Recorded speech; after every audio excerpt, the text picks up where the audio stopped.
Amin. Nah, sebelum kita masuk dalam materi pembelajaran pada pagi hari ini, kita membaca doa sebelum belajar terlebih dahulu, kemudian dilanjutkan untuk membaca surat pendek, yaitu surat Al-Fatihah. Berdoa dimulai. A'udzu billahi minasy syaithanir rajim. Bismillahirrahmanirrahim. Raditu billahi rabba wa bil islami dina wa bi Muhammadin nabiyyan wa rasula. Rabbi zidni ilma warzuqni fahma. Amin. Bismillahirrahmanirrahim. Alam tara kaifa fa'ala rabbuka bi ashabil fil. Alam yaj'al kaidahum fi tadlil wa arsala 'alaihim tayran ababil tarmihim bihijaratin min sijil faja'alahum ka'asfin ma'kul. Shadaqallahul adzim. Oke, Ibu absen lebih dahulu ya. Nah, dari Mbak Ulfi Hanifah ada? Ada, Bu. Mbak Anissa Rahmasari? Ada, Bu. Mbak Ines Safira Salsabila? Hadir. Oke, berarti ada semua ya? Ya. Nah, kesempatan pada pagi hari ini nanti kita akan belajar mengenai bab puasa. Hari ini nanti kita akan belajar mengenai puasa. Dari pengertian, kemudian macam-macam, syarat dan rukun, kemudian hal yang membatalkan puasa, dan yang terakhir nanti akan belajar mengenai hikmah dari berpuasa. Nah, kemudian kita masuk ke materi yang pertama, yaitu mengenai pengertian dan dalil dari puasa.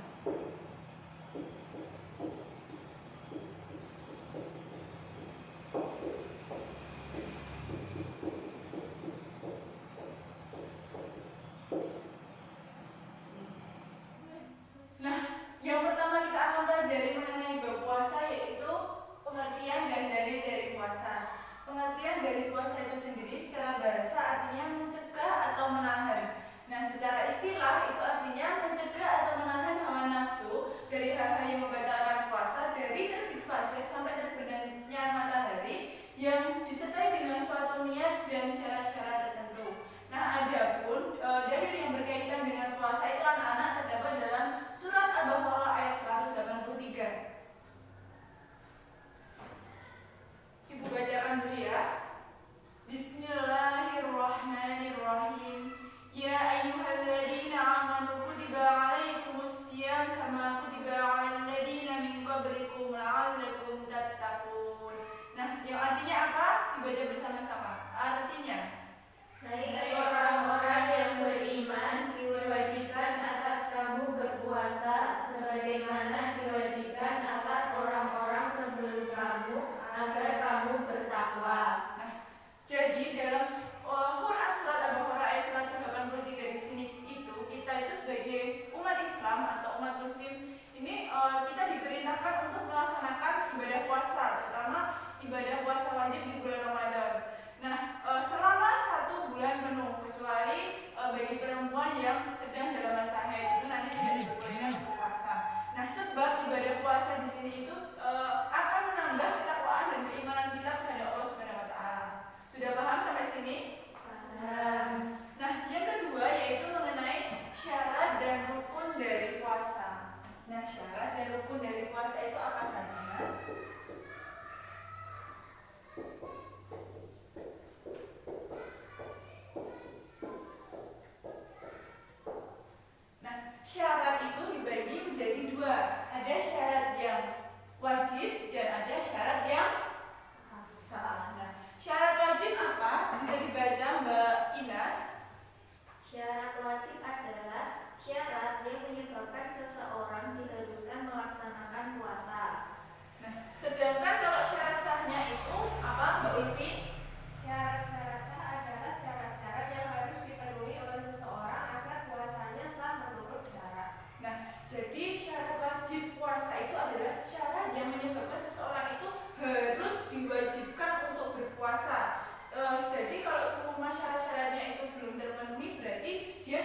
diperbolehkan untuk berpuasa. Nah, tetapi ketika dia itu mau melakukan puasa, dia itu akan mendapatkan sebuah pahala kalau mau melakukan puasa. Nah, syarat wajib dari puasa itu apa saja? Yang pertama yaitu Islam. Dilanjutkan Mbak Anissa. Yang kedua balik. Ya, kemudian Tidak berakal sehat. Yang keempat mampu atau kuasa melakukannya. Yang kelima suci dari haid dan nifas pada perempuan. Yang terakhir adalah menetap atau mukim. ya. Jadi syarat wajib dari orang yang berpuasa itu yang pertama yaitu Islam, yang kedua berakal sehat. Jadi kalau gila, semisal gila itu tidak diwajibkan untuk berpuasa. Jadi orang yang mempunyai akal itu wajib untuk berpuasa. Nah, mampu dalam arti mampu dalam lahir dan batinnya, atau puasa dalam melakukan puasa tersebut. Yang keempat yaitu suci dari haid dan nifas. Jadi orang yang baru melaksanakan haid atau sedang datang bulan itu tidak diperbolehkan untuk puasa. Kemudian yang kelima yaitu suci dari haid, dan yang keenam yaitu menetap atau mukim. Nah, kemudian syarat dari sahnya puasa itu apa saja? Yuk bisa dibaca secara bersama-sama.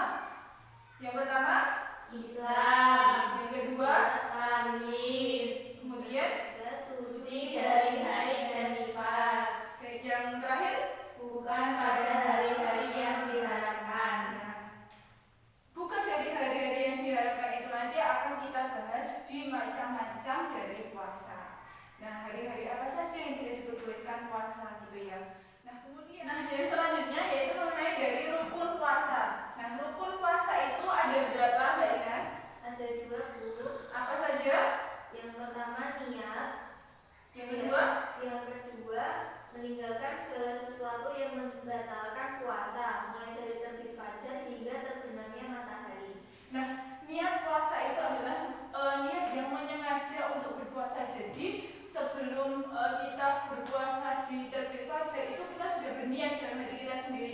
Oh iya, nanti saya akan berpuasa. Saya akan niat untuk puasa. Jadi saya harus bisa menahan hawa nafsu kita untuk tidak makan, tidak minum ketika berpuasa. Nah, niat puasa itu adalah suatu keinginan di dalam hati untuk mengerjakan puasa semata-mata untuk mengharapkan ridho kita kepada Allah SWT.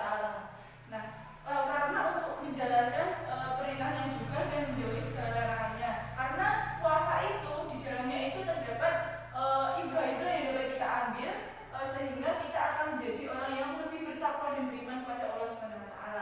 Nah, semua puasa yang kita lakukan itu tanpa adanya niat itu bisa dikatakan tidak sebagai puasa. Yang kedua yaitu meninggalkan segala sesuatu yang membatalkan puasa, mulai dari terbit fajar sampai tenggelamnya matahari. Nah, dan yang membatalkan itu ada 4 macam. Ada apa saja, Mbak Ulfi, yang keras ya?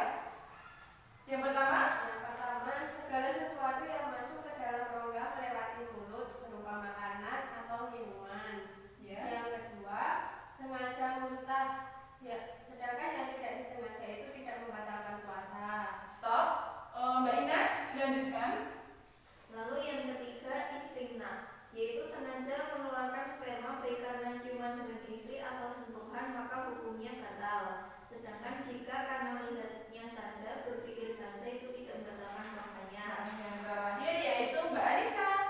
Yang terakhir yaitu jima, karena Allah Subhanahu wa Ta'ala tidak memperbolehkan kecuali di malam hari. Nah, sudah paham sampai sini?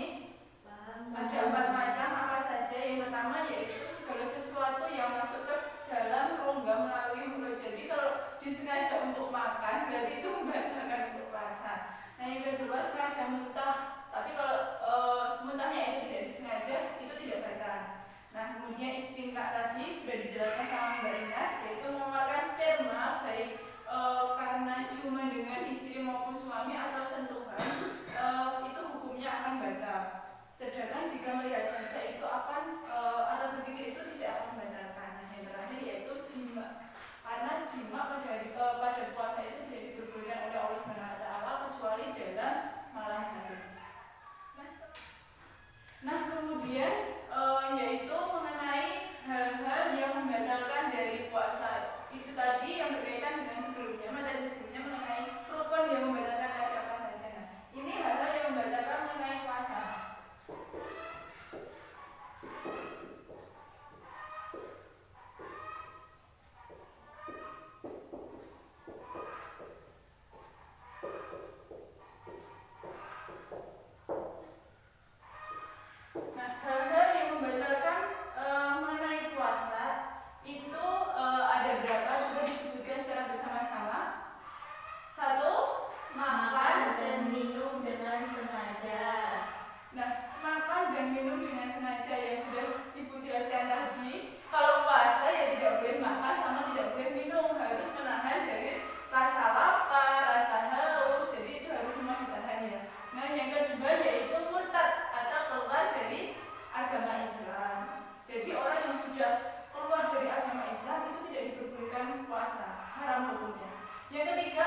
kemudian yang keenam yaitu merubah dari niat puasa.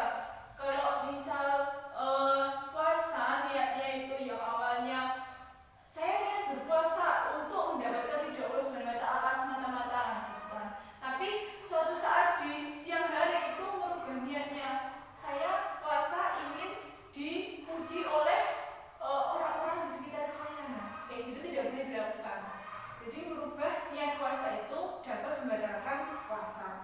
Yang terakhir yaitu hilang akal karena mabuk, pingsan atau gila. Jadi kalau anak-anak paham. Nah, selanjutnya yaitu kita akan belajar mengenai macam-macam dari puasa itu apa saja.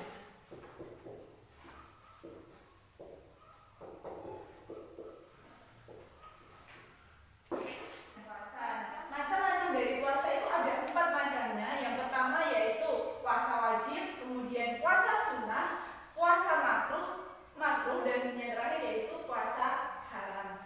Nah, puasa wajib bisa dibaca sama Mbak Alisa.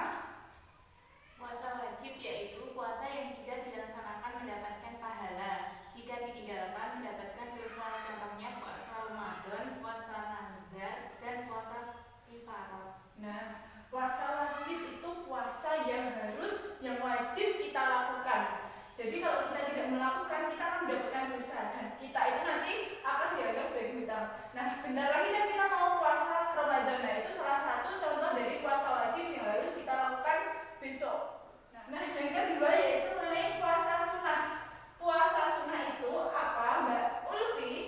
Puasa sunnah yaitu puasa yang apabila dilaksanakan mendapatkan pahala, apabila ditinggalkan tidak berdosa.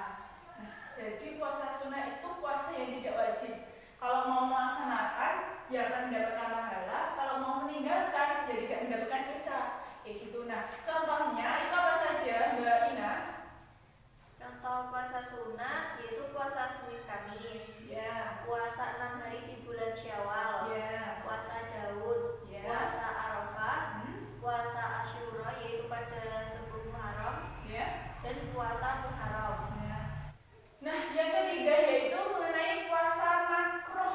Puasa makruh itu adalah puasa yang lebih baik ditinggalkan. Jadi kalau bisa tidak dilaksanakan. Nah, contohnya puasa dari makruh itu apa saja? Dibaca bersama-sama. Puasa yang Puasa yang dilakukan di hari Jumat, kecuali kecuali sebelum atau sesudahnya berpuasa.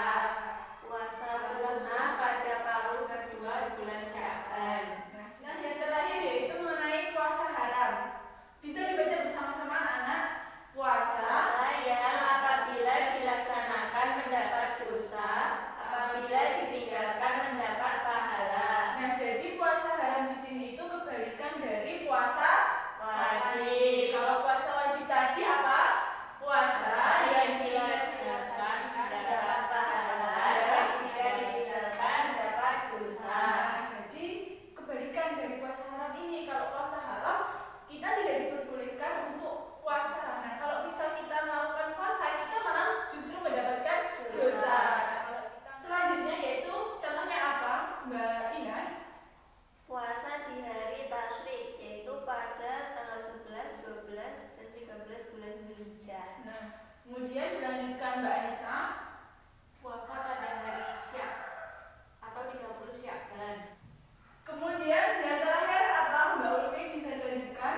Puasa selamanya atau puasa dhofri, Nah, puasa wanita haid. nah, yang kelima yaitu hikmah puasa.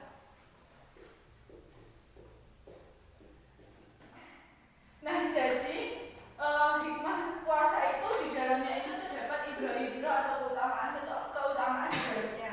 Jadi yang dapat kita ambil dalam berpuasa. Yang pertama yaitu membentuk manusia yang bertakwa dan beriman kepada Allah Subhanahu wa taala. Yang kedua yaitu puasa itu sebagai benteng atau perisai dari segala macam tipu daya setan. Nah, yang ketiga yaitu apa, Mbak Inas? Yang ketiga sebagai ungkapan rasa syukur kita kepada Allah Subhanahu wa taala. Nah, tadi kan Ibu sudah menjelaskan mengenai materi-materi yang sudah Ibu sampaikan tadi. Nah, mungkin ada yang ditanyakan? Saya mau tanya Bu. Ya, mau menanyakan apa, Bu Ulfi?